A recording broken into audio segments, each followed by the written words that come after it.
It's the Chronicles of a Gooner, the Arsenal podcast brought to you by 90 Min, and we are live.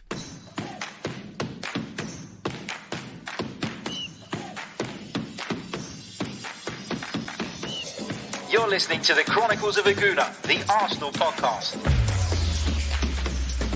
I'm Martin Tyler, and you're listening to Harry Symeou.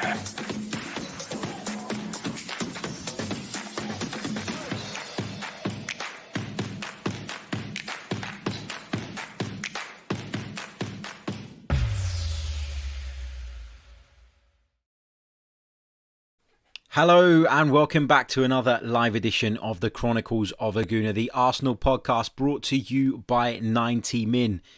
It's Judgment Day. It's D-Day for Mikel Arteta's Arsenal. I didn't really want to place that much kind of pressure on tonight's game, ahead of it in the lead up to it because, we're not talking about a semi-final. We're not talking about a final, but if Arsenal were to lose today, if Arsenal were to crash out of the Europa League at this stage, essentially our season would pretty much be over at the end of February, and that scares the living daylights out of me. I've got to be honest. I'm not one of these people that is going to be calling for Mikel Arteta to be sacked in the event that Arsenal do lose. I still think that Mikel Arteta, regardless of what we feel as fans, will be given the rest of the season by the football club. But I would understand why there will be many out there calling for his head if Arsenal fail to progress in the Europa League. We're playing against a side that, we should beat, a side that we're superior to, in my opinion, a side that on paper look a lot scarier. I mean, the name Benfica carries weight in European football, but it probably carries more weight than this current Benfica side are deserving of. And so for that reason, yes, it seemed like a glamour tie when we got drawn against them. But actually, based on their season so far, based on what I saw of them in the first leg, there's no part of me that feels it would be acceptable or even understandable if Arsenal were to crash out at the hands of Benfica this evening. So I've woken up today feeling really nervous, and more than I imagined I would be, more than I've probably ever been for a knockout tie at this early stage in the competition, right? We're talking about the round of 32. It's not the last 16, it's not the last 8, it's the round of 32. And I'm deeply fearful of the consequences of a potential exit at this stage in the competition. On this show, I'm going to be taking you through my lineup for the game tonight. It is my lineup. I want to stress that. We'll be talking through the different positions and the reasons behind the choices that I make. I'll also be sharing with you guys my prediction on how I think the game will go. I'll also take your predictions, your thoughts, and I'd love to take some of your questions as well. So feel free to chuck them in the chat box as well during the course of the show. Big hello to everybody who's already joining us. I can see there are plenty of you in the live chat. Hope you're all well. Good afternoon. And of course, just a quick reminder that this podcast is currently sponsored by manscaped.com.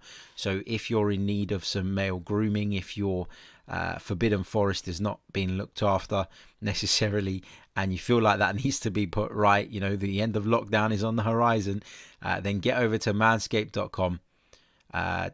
Check out the products available, order whatever you need, whatever you like, whatever you want, and you can enter our discount code, which is 90min20, 90min20, and you will get 20% off as well as free shipping.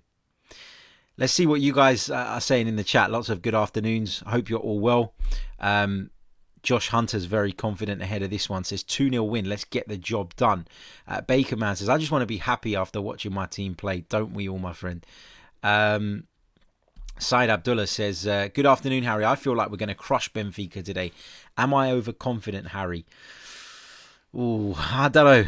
I don't know about that. I will take a scrappy 1-0 win at this point. We just need to get through and put our names in tomorrow's draw. That's the most important thing. And we'll be bringing you coverage of the draw tomorrow. So make sure you're alive to that and turn the notifications off, subscribe if you haven't already. And of course, if you are interested in becoming a member of the channel and supporting us to bring you more content, you can do so by clicking the link in the description. All the information is there. I just want to be in that draw tomorrow, right? I don't care how we get there. I don't care.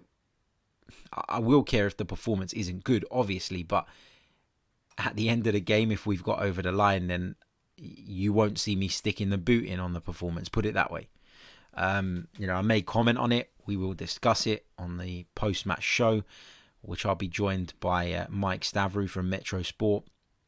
So we'll be looking back at the game and we'll be obviously discussing the performance. But as I said, you're not going to get any ranting and raving from me if Arsenal progress, because ultimately, right, and we can sit and we can discuss this element and this thing and that thing, but ultimately what matters, right, is that Arsenal progress to the next stage of the Europa League. That's what it's all about.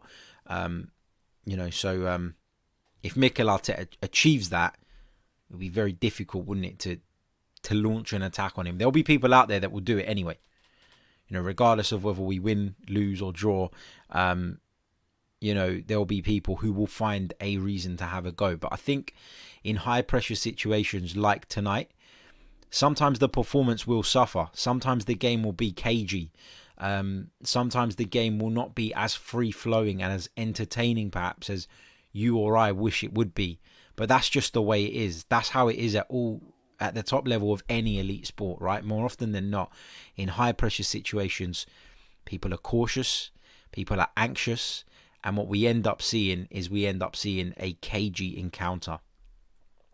Topher says, come on you Gunners. And he also says, I love this one, today normal fans will decide if they delete their social media or not. Woo. Love that. Patrick is also confident. He says we will win today. Femi says, come on you Gunners, we're winning tonight, 3-1.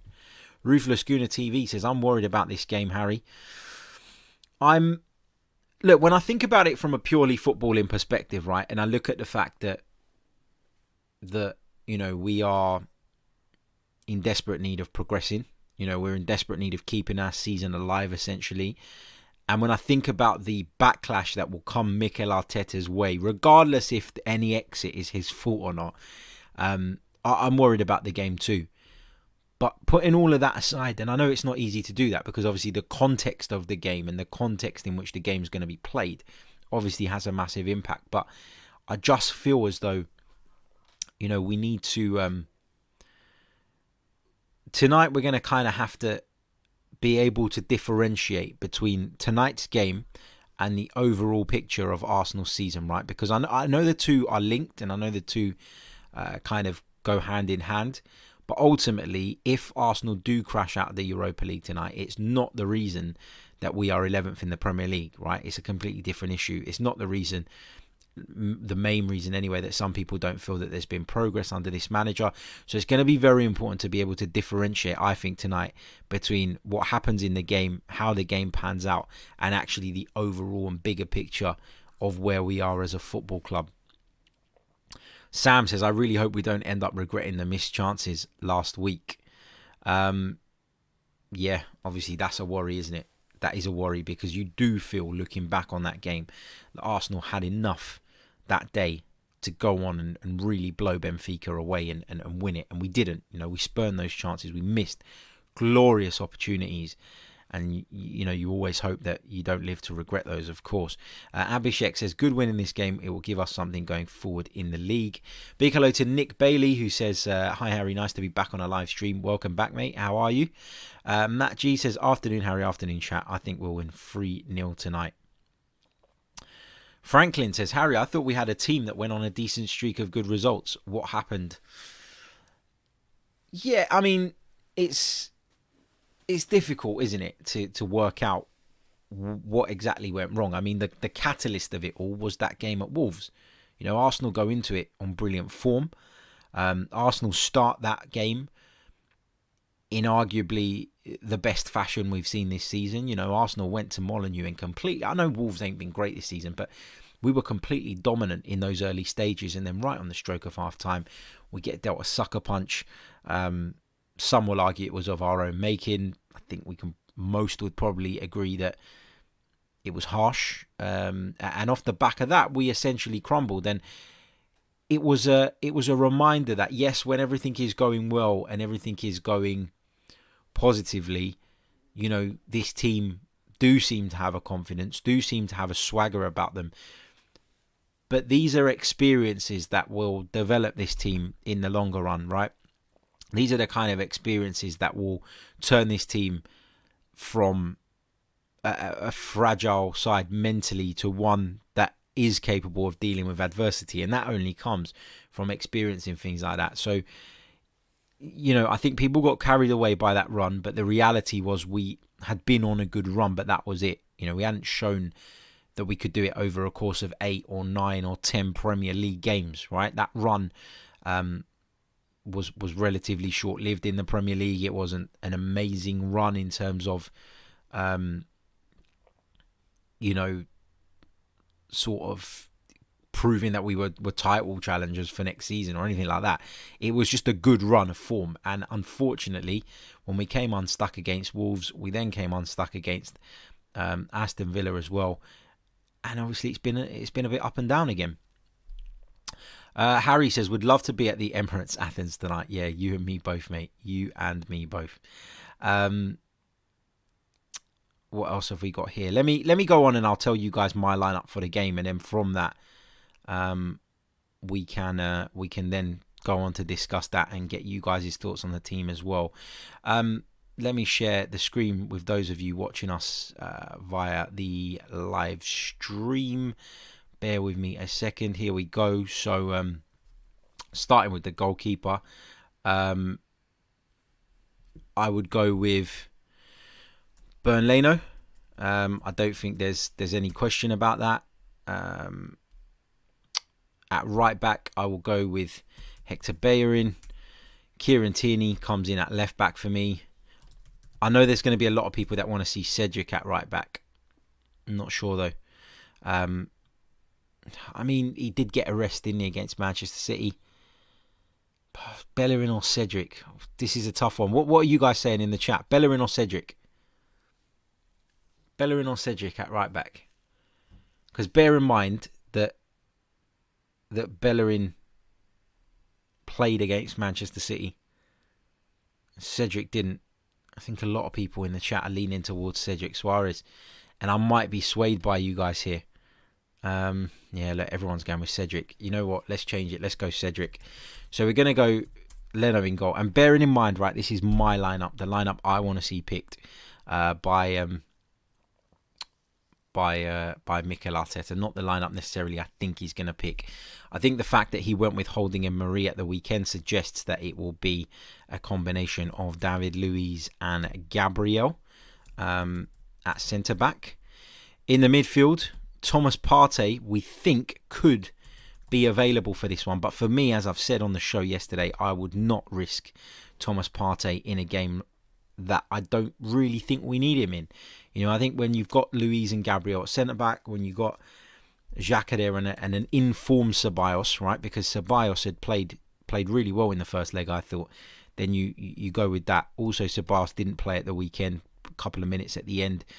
So for me, he's good to go and should partner Xhaka in the midfield tonight. And then we come into the positions now, I think, where there's a lot more debate. You look at that front three behind the lead striker. Do you go with Aubameyang up front? Do you bring Alexander Lacazette back into the side? Does Nicolas Pepe warrant a start? Didn't do much against Manchester City, but nobody really did. And of course, he was played on what I believe to be the wrong side. I think the only one that is a nailed-on 100% starter is Bukayo Saka. I think in that number 10 position, again, we can base it on the fact that he didn't play at the weekend. I think you probably go with Smith Rowe. I always like Lacazette at centre-forward when Smith Rowe and Saka are on the pitch. I think they all complement each other so well. They link up really well. There's a really good understanding. And just purely because he's the captain and because he does carry, despite being on a bad run of form or being on an up and down run of form, he did score a hat-trick against Leeds. I still think that Aubameyang is probably the right option to play from the left-hand side. And I think with Kieran Tierney back in the side, that probably allows us to be a little bit more adventurous on that side, i.e. play someone who maybe will not track back as much as others.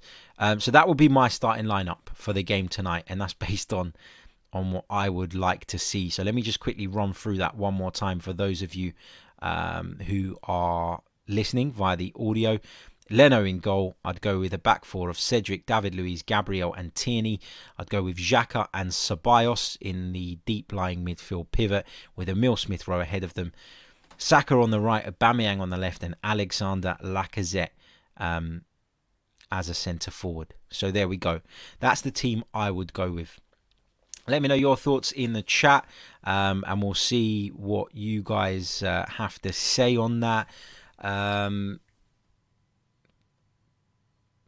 Bear with me 1 second. Let me just check in on where we are in terms of likes, because we need to get the likes up on the video, guys. If you haven't already hit it, please do so.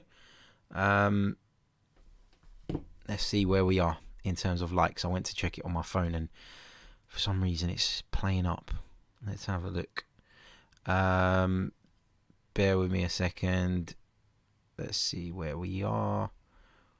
We have got just 29 likes. 73 of you watching on YouTube right now. We've only got 29 likes. Guys, let's get the likes up. Let's get to 50 at least. Quick reminder as well, we'll be bringing you a live watch along of the game tonight. So if you fancy joining me for that one, make sure you've got your notifications turned on.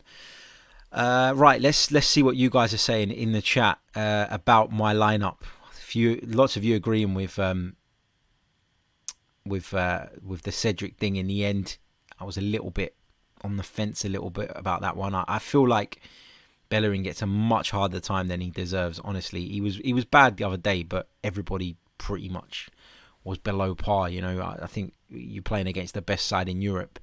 It's understandable to a degree, but it seems that all of you are looking to, or would prefer to see Cedric start at right back. Some of you talking about Partey coming in. T-Talk says Partey has to play. We definitely need him. He's so important to us in transition. Jashar says keep Partey out though. I would leave Thomas Partey out, and I'll give you my reasons for this. Right, there is no way that somebody fully recovers from a hamstring injury as quickly as Thomas Partey has supposedly done here. Right, this will be, if he does play, this will be Mikel Arteta taking a calculated risk. He'll be looking at the situation. He'll be looking at the significance of this game. And he will be weighing up the risk versus the potential reward, right? The problem here is that Arsenal have suffered from missing Thomas Partey. We went and splashed out a major amount of money on him in the summer to get him in. And then, everything went wrong. He's picked up injuries. We've been without him for large periods, and we've suffered off the back of that because we are a little bit light in midfield in terms of good cover. You look at Dani Ceballos, but beyond that, does anybody want to see Mohamed Elneny in the side week in, week out? Absolutely not. So, beyond Ceballos, there isn't a great deal of cover, and we've been exposed in the midfield. There's no doubt about it, right? When Thomas Partey's in the side, Arsenal are more dynamic, more enterprising unit, both more solid defensively, and he does progress the ball pretty well too. So there are obviously huge benefits, right, to having Thomas Partey in the side. But if having Thomas Partey in the side represents a risk by which he could be ruled out for a longer period of time again, then you don't take that risk for me. I also weigh up the fact that I don't think that Benfica showed enough to suggest that we should be shit scared of them, or that we cannot get by in this tie with Ceballos alongside Xhaka. So that plays obviously a massive part as well. I'm worried. I don't understand how somebody can recover from an injury like that so quickly. I don't understand why the need in a game like this, where I know the game itself is hugely significant, but when I say that, I mean in terms of the level of the opponent. I don't think they're so good that you have to play Thomas Partey to stand any chance of going through. And I worry that, even when he has been past fit to play, a lot of the time, we haven't yet seen the best of Thomas Partey because he's been at 75, 80%. And when you're at 75, 80%, not only are you not performing at your maximum, but you're also running the risk of getting injured again. And that injury might not be the same injury. It might not be a recurrence necessarily of the same problem. But when you're not at 100% physically, the risk, obviously, of picking up a problem is higher. And I worry that if we do progress tonight, which we should progress tonight, we could end up handicapping ourselves when it comes to trying to improve our league position and trying to go further in this competition if we cannot allow Thomas Partey to recover and get back to his best. So that's my take on that, and as Pranjal says in the comments as well, he shouldn't be forced. We will need him in the later stages. I completely agree. I also agree with some of you calling for Xhaka to have a rest. He needs a rest. He certainly does, but the problem is that he's become so important, and I think with Thomas Partey not at 100%, it makes it difficult to rest Granit Xhaka. I'd also add that Granit Xhaka does a very specific job and has a very specific role in this team. We've talked about it on previous shows. Those of you that are members will have seen the episode about Granit Xhaka specifically, and when I talk about that specific job, I'm talking about him filling in this area here, in that kind of inside the area between the left back and the left centre back. Essentially, when Arsenal push forward down the wide areas, he does tuck into these positions. He also comes deep and gets the ball off of the back four. So his role in the side is very specific, and it's very key to our system. You might not like him, you might not rate him, you might think there are upgrades available. And to a degree, I agree that we could go out and get better. But right now, we don't have better. And Granit Xhaka's role in this team, for me, is undeniably, and that's how I worded it on that episode, it's undeniably important. What else have we got here? Lots of you sharing you guys' lineups as well in the chat. What else have we got? Giovanni says Pepe over Oba for me, but I understand putting Aubameyang, especially as this would be Oba's third game this week, and given his age, he may need a rest. For me, I just, as much as he's missed opportunities in recent weeks, I still, and somebody mentioned it in the comments, the chat's updated, but I did see it. Somebody mentioned in the comments that, if you had one chance, contrary to what's happened in the first leg, if you had one chance, one opportunity, you'd want it to fall to Pierre-Emerick Aubameyang above anyone else, and that's the thing. So because of that, I think that we need to. I think if he's available, I think if he's fit, he should play, and I know that will spark a lot of debate. I know that the team is not 100% balanced when he plays from that left-hand side, and I do agree with what lots of you are saying in the comments that Pepe on the left is better, and Pepe on the left is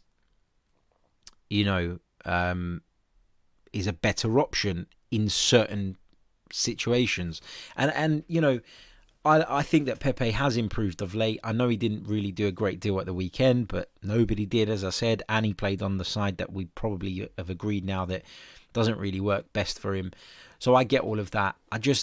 For me, right, you're looking at this team, and without Aubameyang, you don't see necessarily an out-and-out goal scorer. And although in this situation he'll be playing in a position that probably is a little bit or isn't quite his best position, I feel like it's just, it's just impossible to overlook Aubameyang because of his goal record throughout his Arsenal career. That's the simplest way I can put that, right? You need to win a game of football. You pick Pierre-Emerick Aubameyang. There's a reason we were all praying and begging for the club in the summer to sign him up on a long-term deal. It's because he's got previous. He's proven it over the years. And as decent as Lacazette has been in that centre-forward role, in terms of bringing others into the game, in terms of linking up with those around him, he does not carry the potent goal threat that Pierre-Emerick Aubameyang does. And you only need to look at their Arsenal records to date to understand that. Alexander Lacazette has scored significantly less goals than Aubameyang. I think about 30 or 35 less. And he's played, I think when I read it, about 50 or 60 more games, or 50 odd more games for the Gunners. So that tells you all you need to know, right? Aubameyang for me has to be on the pitch. I feel harsh on Pepe because I think he's done pretty well of late, and I feel like every time he goes to show a bit of improvement and that he's settled into the side, Mikel takes him out of it again, and that can't be helpful, and that must be disruptive as somebody who's trying to establish himself as a first team regular and ultimately prove a lot of people wrong. But that's how I see it. That's my lineup: Leno, Cedric, Luiz, Gabriel, Tierney, Xhaka, Ceballos, Smith Rowe, Saka, Aubameyang, and Alexander Lacazette. I'd leave Martin Odegaard out because I thought he looked knackered the other day. I didn't think he was in the game very much against Man City. Understandably so. Again, you're talking about Arsenal against who are probably right now the best team in Europe. But I feel like Smith Rowe and Saka and Laka, the combination of those three has been really good.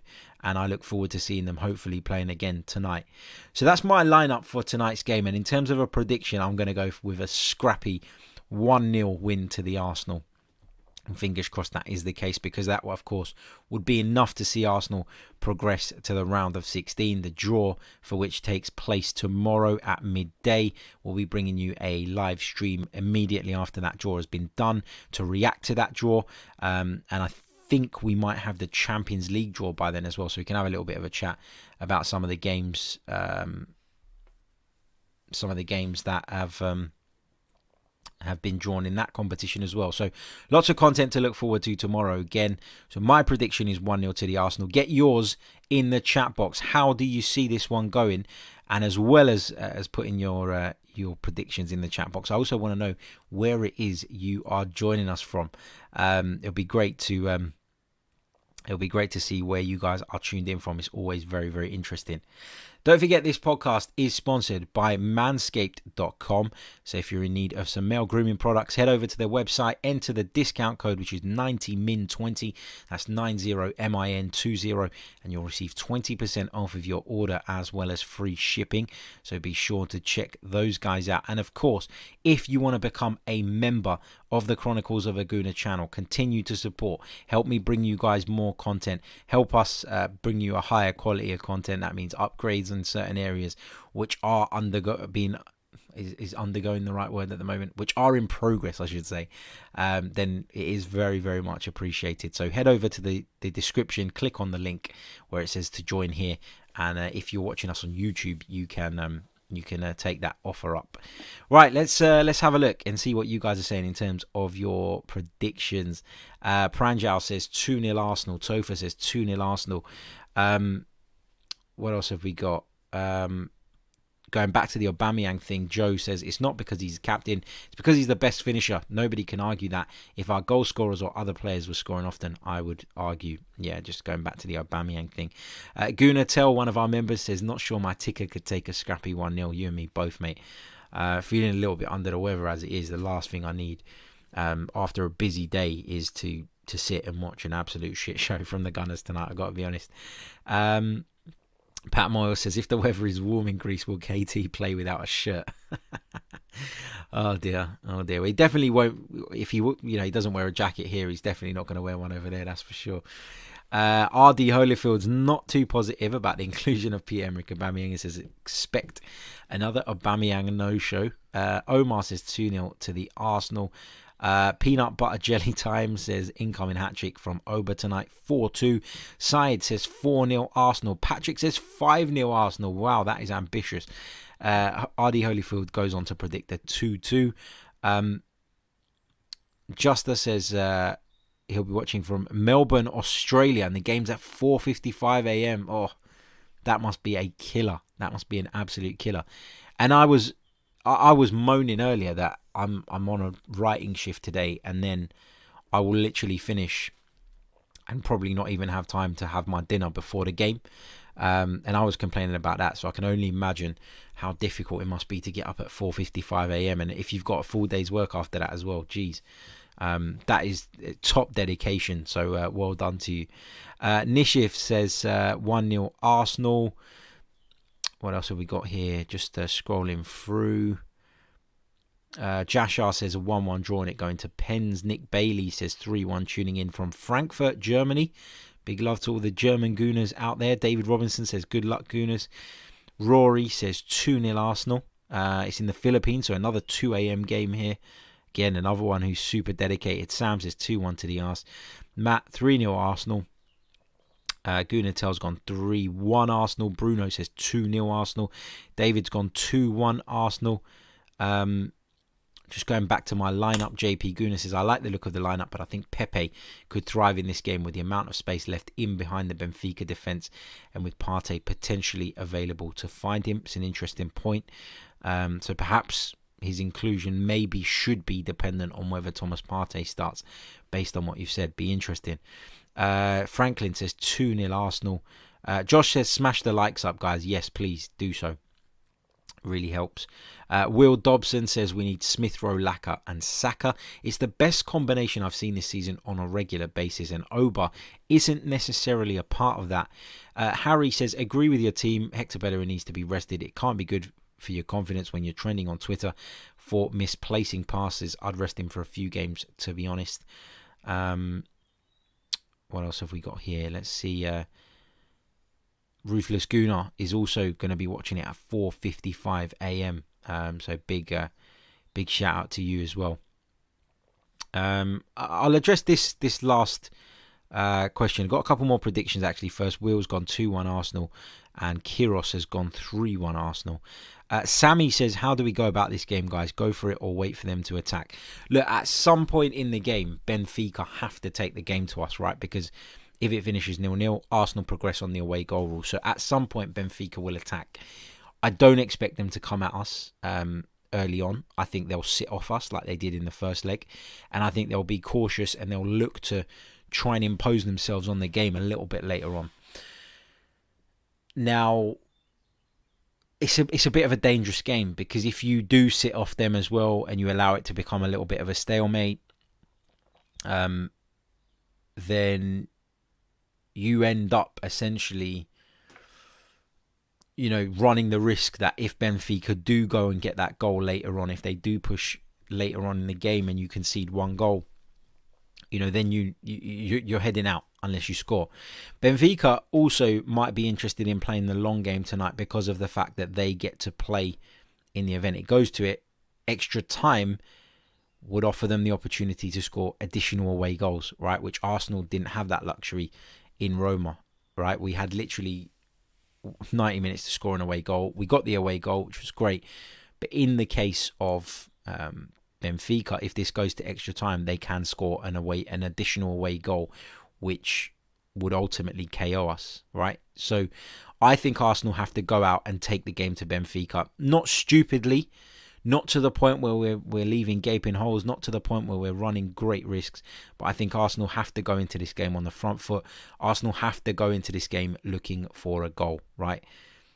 You got to take the game to Benfica, and I say that because we are better than Benfica. We can hurt Benfica. So let's go and let's put this tie to bed. Let's not hang around. Let's not make it nervy. Let's not waste opportunities. Let's go out there, be ruthless, put the game and the tie to bed, and secure our place in the round of 16 with as little stress as possible. So that's my take on how Arsenal should probably approach the game. I do appreciate as well that even if Arsenal do score a goal and then Benfica find an equaliser, well, that only takes it to extra time. But at least in scoring that goal, one goal doesn't knock you out straight away. So, yeah. It's going to be interesting. As I said, come and join me for the watch along.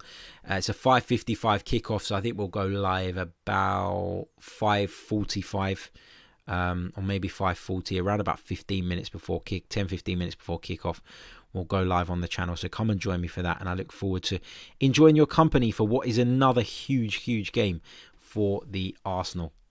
Right, that brings me to the end of the show, and we'll be back later on with more content. Of course, watch along, post-match review show, all coming your way today. Make sure you subscribe, make sure you smash the like button if you haven't already, and until later, come on you Gunners!